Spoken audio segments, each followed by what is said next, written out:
You've been wanting to take the leap to start your coaching career, but something or the other happens in the nick of time and you stop taking action towards building your new coaching career. If that is your story, it's no different than mine. When I started out as a coach, that was pretty much my story. I would take 4 steps forward and 2 steps back. I would start taking action towards building my coaching career, and then something or the other would take away my confidence, take away my ability, take away my passion, take away my purpose towards creating my coaching business. And it grew on me. It got me frustrated. I was getting frustrated as to why my coaching career wasn't going anywhere. I was getting frustrated with circumstances around me. I was even getting frustrated with my clients when they would not refer me out, when something would not sit very well during a coaching conversation. And I found myself in this constant state of struggle, constant state of not being able to build a career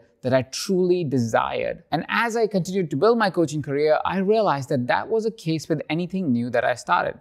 It was the same for my health, it was the same for my relationships. And what I realized is starting something new, you need S.A.F.E. S-A-F-E. These are the 4 variables that I think are going to be vitally important for you to be able to stay consistent to building your coaching career and eventually finding success in your coaching career. The first letter, S, stands for structure. Like anything new, we need structure. Newborn kids need structure. Adults who are starting something new need structure. If you're developing a skill, it needs structure. Some sort of structure gives stability of action to that particular journey that you're going to have as you start something new. For me, the structure that allowed me to be able to continue and grow my coaching business was the structure of marketing and how I developed a marketing plan that had 8 very simple variables that one could use to be able to create a very successful and consistent coaching business. Now, these 8 variables were not necessarily step by step. These were principles or pillars that I would have a follow-up system on. But the structure of this was very important. The structure of my day was very important. The structure of my engagement of conversation with my potential client was very important. The structure of how I followed up on a conversation was very important. The more structure I brought in, easier it became for me to do the task. The more easier me doing the task became, the faster I could do the task. And because of the pace of task, I was able to do a lot of things in a very short amount of time, giving me pace in my coaching career, giving me stability in my coaching career. A stands for accountability. You see, when we are starting something new, what tends to happen is we are the only person that is employed in our company. Well, while that is an amazing thing and it has a lot of freedom, it comes with an inherent challenge. When you are not being held accountable, the only person that holds you accountable is you. But what is that accountability structure?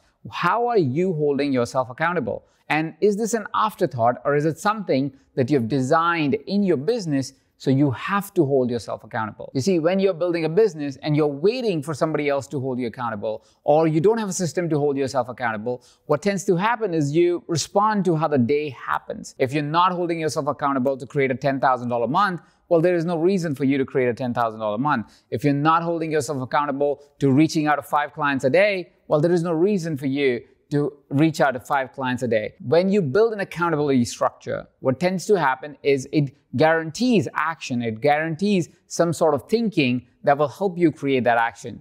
And that limits the distractions that may take away your energy as you're building your coaching business. Let's do a thought experiment for a second. How many times have you woken up in the morning wanting to do work in your coaching business and ended up in one or the other form of social media or some other kind of distraction that took away your attention and focus? Many times, right? And that's really what stops us in being able to build a successful coaching business. You are an amazing and competent person. You can build your coaching business. The unfortunate thing is that because of lack of accountability structures around us, we tend to miss what we really need to do, which stops us or doesn't give us the opportunity to really keep working on our business and hence grow our coaching business. Which brings me to F, which is follow up. How is it that you've set up a follow-up system between you and your client? What are the follow-up systems that are between you and your management of content channels? How is it that you're really creating follow-up conversations and not just starting a conversation and then not doing anything about it. That is one of the biggest reasons why I was able to secure high net worth clients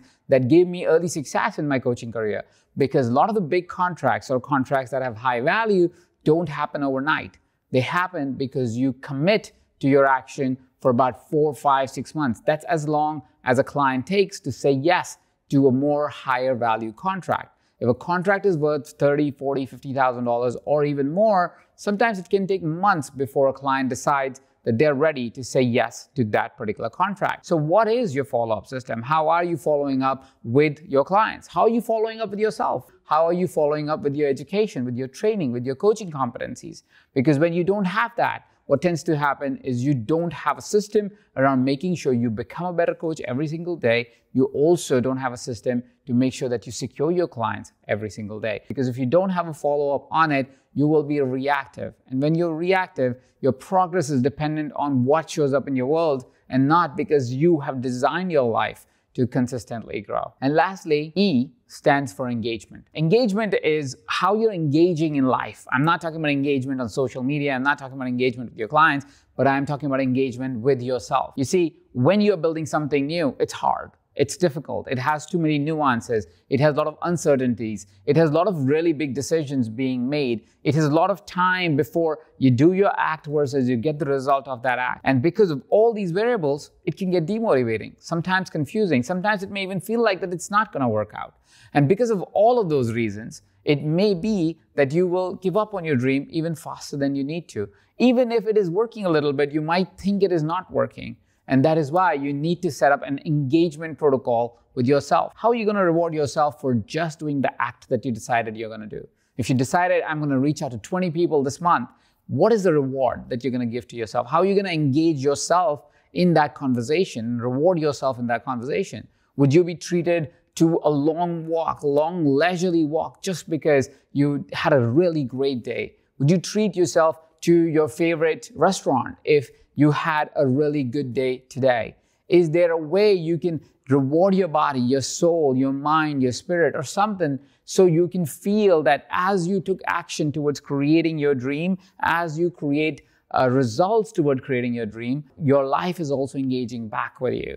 And that's the dance that when you set yourself up for and you constantly reward yourself with amazing things that you truly cherish, you will find that you now are engaging a lot more in your coaching career, because you're not waiting for that one day when you finally make X $100,000 or X $1,000 so you can feel like, oh yes, now I deserve that thing that I always wanted. But instead, it's an active, engaging dialogue almost that you're having with your tasks, your process, your functions that you need to do to be able to build your coaching business. Building a coaching business is a long-term thing. As much as starting something is hard, to be able to make it successful, it takes time. And if it's going to take time, find a way to engage with it on a daily basis so you can stay consistent, you can stay persistent, because with that factor of consistency and time, you will find that your coaching business will become a lot more successful and will have long-term success than what you had ever imagined. Once you have these 4 variables, you may want to know what are the step-by-steps to starting your coaching business, which is why I have this video for you that has step-by-step on how you can start your coaching business.